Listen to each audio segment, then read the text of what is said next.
பிதா என்னிலும் வாசம் பண்ணுறார்.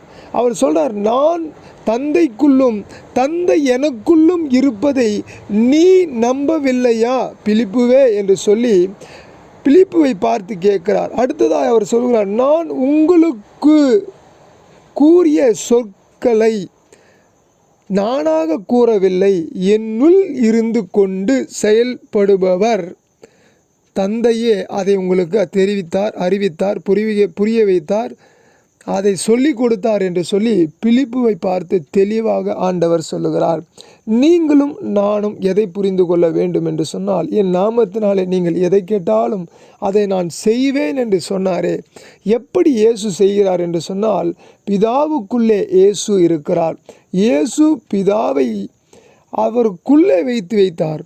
இயேசு பிதாவை குறித்தும் தம்மை பற்றியும் சொன்ன வார்த்தைகள் என்னவாக இருக்கிறது என்று நாம் ஆய்வு செய்யும் பொழுது அவர் சொல்கிறார் பாருங்க, நான் பிதாவுக்குள்ளே பிதா இயேசுக்குள் வாசம் செய்தார், ஆகவே அற்புதங்கள் நடந்தது என்பதை நாம் புரிந்து கொள்கிறோம். இயேசுவின் ஊழியத்திலே நடந்த எல்லா அற்புதங்களும் எப்படி நடந்திருக்கிறது என்று சொன்னால், இயேசு பிதாவுக்குள்ளும் பிதா இயேசுவுக்குள்ளும் வாசம் செய்திருக்கிறார்கள். ஆகவே இயேசு கிறிஸ்து அநேக அற்புதங்களை செய்தார். அதை தான் இயேசு கிறிஸ்து சொல்லுகிறார், என் நாமத்தினாலே நீங்கள் எதை கேட்டாலும் அதை நான் செய்வேன். இந்த கடைசி காலத்திலே நீங்களும் நானும் என்ன செய்ய வேண்டும் என்பதை நாம் தெளிவாக தெரிந்து கொள்ள வேண்டும். அதனால தான் ஆண்டவர் சொல்லுகிறார், யோவான் 14:11 சொல்லுகிறது, நான் பிதாவிலும் பிதா என்னிலும் இருக்கிறதை நம்புங்கள். அப்படி இல்லாவிட்டாலும் என் கிரியைகளின் நிமித்தமாவது அல்லது என்னுடைய செயலின் நிமித்தமாவது என்னை நம்புங்கள் என்று சொல்லி ஆண்டவர் சொல்லுகிறார். இயேசுவுக்குள்ளே பிதா இருக்கிறார், பிதாவுக்குள்ளே இயேசு இருக்கிறார்.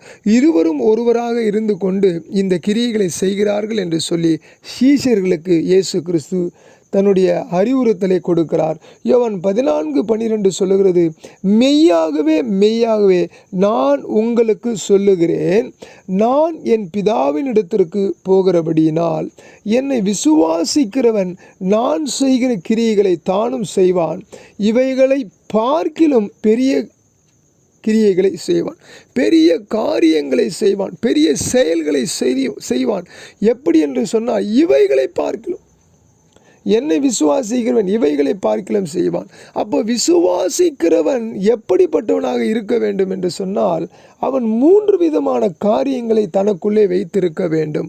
நான் இயேசுவை விசுவாசிக்கிறேன், அல்லது இந்த செய்தியை கேட்கிற நீங்கள் இயேசுவை விசுவாசிக்கிறீர்கள், இந்த யூடியூபில் கேட்கிறவர்கள் இயேசுவை விசுவாசிக்கிறார்கள்.